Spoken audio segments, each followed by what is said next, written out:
This channel does not promote any violent, harmful, or illegal activities. All content provided by this channel is meant for an educational purpose only.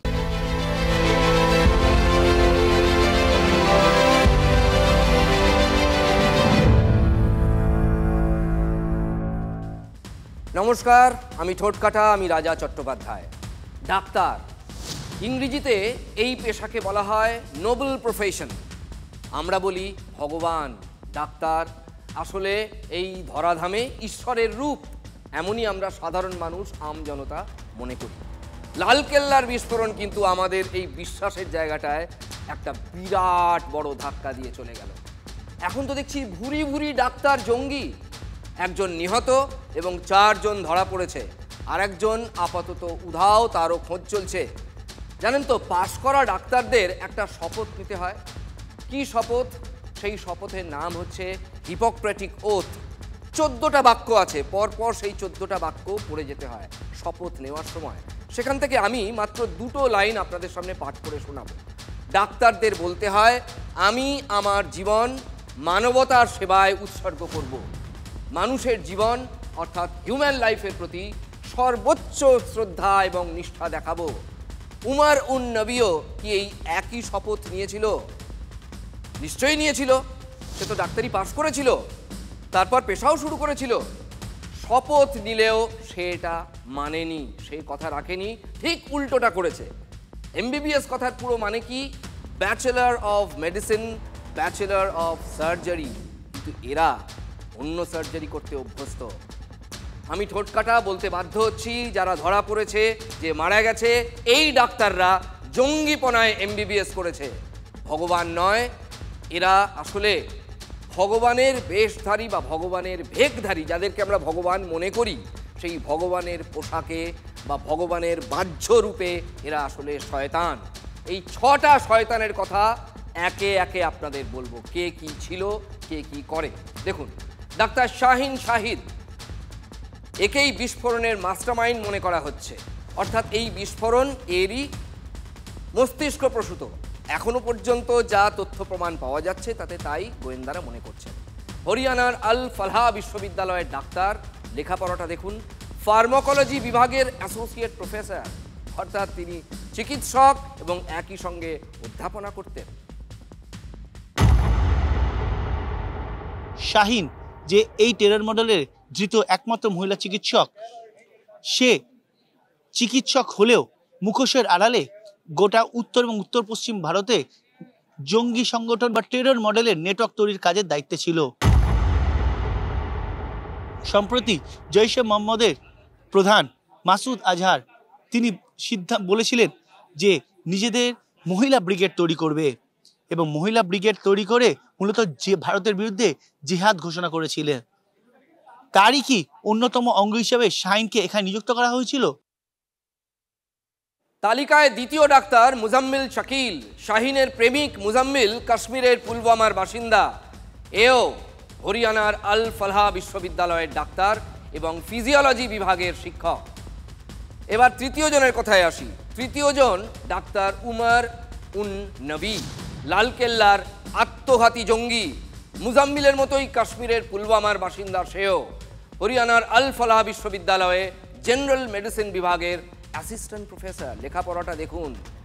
Doctor Adil Ahmed, পরবর্তী ব্যক্তির কথা বলছি, পরবর্তী জঙ্গির কথা বলছি। কাশ্মীরের কাজিগুন্দের বাসিন্দা, অনন্তনাগের সরকারি হাসপাতালের রেসিডেন্ট ডক্টর ছিল সে। ভাবুন, সরকারি হাসপাতালের ডাক্তার, সেও জঙ্গি। এরপরে আর ভক্তি থাকে? এরপরে আর ভরসা থাকে? ডাক্তার আহমেদ মহিউদ্দিন সঈদ, এ হচ্ছে গুজরাট এটিএস এর হাতে আহমেদাবাদে গ্রেফতার হয়েছে। অ্যান্টি টেররিস্ট স্কোয়াড ধরেছে গুজরাতে। হায়দ্রাবাদের বাসিন্দা, চীনে এমবিবিএস পাস করেছে সে। ডাক্তার পারভেজ আনসারি, লখনৌয়ের ডাক্তার, খুঁজছে পুলিশ এখনো, সে এখনো বেপাত্তা, এখনো তার নাগাল পাওয়া যায়নি। মুজাম্মিল শাহিনের সঙ্গে যোগাযোগ ছিল বলে সন্দেহ।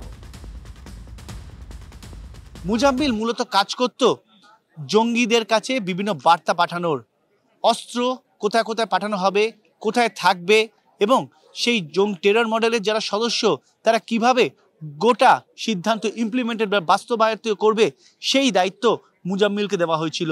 डॉक्टर साहब को एलिगेशंस लगा रहे हैं, ये पिछले 3 सालों से डॉक्टरी कर रहे हैं दिल्ली में। কোথায় কোথায় অস্ত্র মজুদ রাখা হবে, কি কি অস্ত্র মজুদ রাখা হবে এবং কোথা থেকে অস্ত্র আসবে, সীমান্তের ওপার থেকে অস্ত্র আসলে কোথায় থাকবে, এই গোটা বিষয়টি দেখভালের দায়িত্ব ছিল আদিলের ওপরে। এবার আসে যাক উমর নবী, তার উপর দায়িত্ব ছিল মূলত বিস্ফোরণ ঘটানোর। শুধু বিস্ফোরণ ঘটানো না, যে নেটওয়ার্কের সদস্যরা রয়েছে তাদের কাছে বিস্ফোরক পৌঁছে দিয়ে উপরের অর্থাৎ তাদের কমান্ডের নির্দেশ অনুযায়ী বিস্ফোরণ ঘটানোর মূলত মিডলম্যান হিসাবে কাজ করতে উমর নবী। জঙ্গি সংগঠন জৈশের যে বড়সড় হাত রয়েছে তা কিন্তু এই ঘটনার তদন্তে নেমেই বুঝতে পারছেন তদন্তকারীরা। শুধু কি ডাক্তার জঙ্গি? গোয়েন্দা সূত্রে যা খবর এখনো পর্যন্ত, তাতে ডাক্তার তৈরির আঁতুড়ঘর নাকি জঙ্গিদের বিস্ফোরক তৈরির আখড়া হয়ে উঠেছিল একটা বিশ্ববিদ্যালয়। হরিয়ানার ফরিদাবাদের আল ফালাহ বিশ্ববিদ্যালয় এখন এটাই খবরের শিরোনামে, সন্দেহের কেন্দ্রবিন্দুতে, এবং এটাই কি জঙ্গি তৈরির আঁতুড়ঘর হয়ে উঠেছিল? দেখুন, সবাই তো জঙ্গি হতে পারে না। এখানে যারা সৎ উদ্দেশ্যে লেখাপড়া করছেন বা পড়াচ্ছেন তারাও কিন্তু এদের জন্য বদনাম হচ্ছেন। প্রতিষ্ঠানটাই বদনাম হয়ে গেল এই কয়েকজনের জন্য। হরিয়ানার ফরিদাবাদের আল ফালাহ বিশ্ববিদ্যালয়, এক ক্যাম্পাসের সঙ্গে তিন জঙ্গির যোগ। রবিবার রাতে গ্রেফতার ডক্টর মুজাম্মিল শাকিল, বাজেয়াপ্ত বিপুল পরিমাণে বিস্ফোরক। মুজাম্মিলকে জেরা করে প্রেমিকা শাহিন শাহিদকে ধরে পুলিশ। আরেক ডাক্তার উমরুন নবীর খোঁজ পাওয়ার আগেই লালকেল্লায় বিস্ফোরণ। উমারই আত্মঘাতী জঙ্গি। তদন্ত শুরু হতেই দানা বাঁধছে বড় সড় সন্দেহ। বিশ্ববিদ্যালয়ের ল্যাবেই কি বিস্ফোরক পরীক্ষা হতো? শিক্ষা প্রতিষ্ঠানের গবেষণাগারী তৈরি হতো বিস্ফোরক? হোয়াইট কলার টেররিজমের আঁকড়া হরিয়ানার বিশ্ববিদ্যালয়। জোর কদমে তদন্ত চলছে আল ফালাহ বিশ্ববিদ্যালয়ে। উমরদের ঘরে তল্লাশি, একটানা জিজ্ঞাসাবাদ। একাধিক ডাক্তার, ছাত্র, কর্মীকে আটকও করা হয়েছে। আশপাশ থেকেই উদ্ধার কেজি কেজি বিস্ফোরক। 300 मीटर की दूरी से ही करीब 360 किलो जो विस्फोटक है वो बरामद किया गया था मुजम्मिल की निशानदेही पर, और लगभग 1.5 किलोमीटर की दूरी पर 2563 किलो विस्फोटक बरामद किया गया था। यानी 2900 किलो विस्फोटक यही 1.5 किलोमीटर के एरिया से बरामद किया गया। तमाम हथियार मिले थे और सबसे बड़ी बात यह टाइमर भी मिले थे। জীবনের ঘড়ি যাতে থেমে না যায় তার জন্য যুদ্ধ করেন ডাক্তাররা। তাদের হাতেই জীবন শেষ করার টাইমার। এদের ডাক্তারটা হচ্ছে একটা professional identity, but they are brainwash professional terrorist. এদের আসল প্রশিক্ষণ হচ্ছে সেইটাকে কাভার হিসাবে ইউজ করে যত বেশি ক্ষতি করতে পারে, যত বেশি মানুষের প্রাণহানি ঘটাতে পারে। প্রথম দফার পর বিহারে দ্বিতীয় তথা শেষ দফাতেও রেকর্ড হারে ভোট পড়ল। বিকেল 5টা পর্যন্ত বিহারে ভোট পড়েছে 67.14%। এটা বিকেল 5টা পর্যন্ত, ফলে এটা বাড়ার সম্ভাবনা আছে। সব থেকে বেশি ভোট পড়েছে কিষানগঞ্জে, তারপর রয়েছে পূর্ণিয়া এবং কাটিহার। প্রথম দফায় ভোটদানের হার ছিল 64.66, 64.66%। 14ই নভেম্বর অর্থাৎ আগামী শুক্রবার বিহার বিধানসভা ভোটের ফল ঘোষণা। বিহারবাসী ফাঁকা আওয়াজে বিশ্বাসী নন, তারা কাজে করে দেখিয়ে দিতে চান। শাসককে বিধে মন্তব্য আরজেডি নেতা তেজস্বী যাদবের। বুথ লেভেল এজেন্ট বা BLA নিয়োগের নিয়মে বদল আনল নির্বাচন কমিশন। কি বদল এলো দেখে নিন। সংশ্লিষ্ট বিধানসভা কেন্দ্রের ভোটার হলেই হওয়া যাবে BLA। এতদিন এই নিয়ম ছিল। এবার সংশ্লিষ্ট পোলিং স্টেশনের লোক হতে হবে ওই BLOকে। এই নিয়মটাই ছিল আগে, এবং এখন হলো বিধানসভা কেন্দ্রের লোক হলে তিনি যে কোনো পোলিং স্টেশনে BLA হতে পারবেন।